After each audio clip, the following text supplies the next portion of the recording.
I think I see two big challenges. I see the challenge of fighting segregation. We speak a lot about the benefits of diversity, but in reality, in big cities and in cities, we live in separate worlds. We have no close contacts with people with another origin or another background. So fighting that, I think it's very important, because otherwise we live in separate worlds, and then problems start that we get jealous. Why do they get a park and I don't get a park? Why does the police control me and not them? And you get a world where people don't have real connections with each other. So that's, I think, a first big challenge. A second one is fighting discrimination and racism, because that's an irrational thing that destroys opportunities and chances of people, keep them at the bottom of society, don't allow them to climb up the social ladder.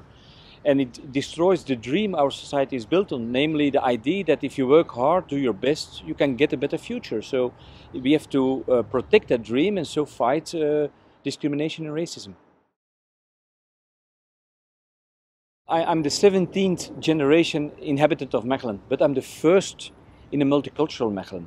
As a kid, I was born in a white city. Now it's a colored city. That means change. And it means that I also have to adapt to that new reality. I have to accept it as a new reality of my life and try to make the best of it like everybody else. So I think that's a kind of mental change you have to do. You have to embrace diversity and not see it as something evil or something negative. If you see it as an opportunity and try to make it an opportunity, then you can really change things.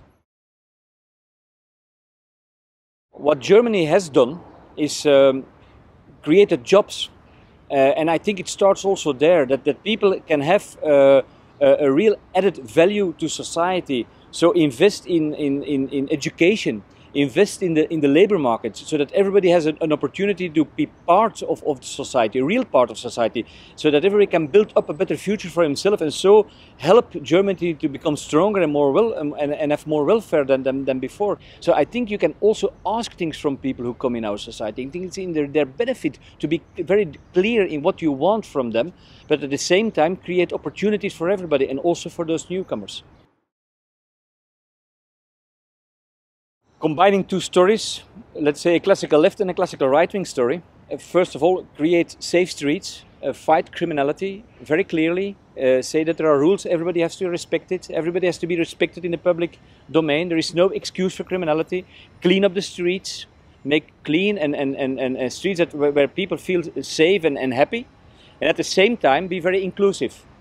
Don't accept discrimination and racism, build on a new narrative where everybody is part of it. So combining those two things, and often they say the one thing is the right-wing policy and the other one is the left-wing policy, get out of that paradigm, create a new pragmatic approach to a city, and that made my city a city that's now much more attractive than, let's say, 15 years ago.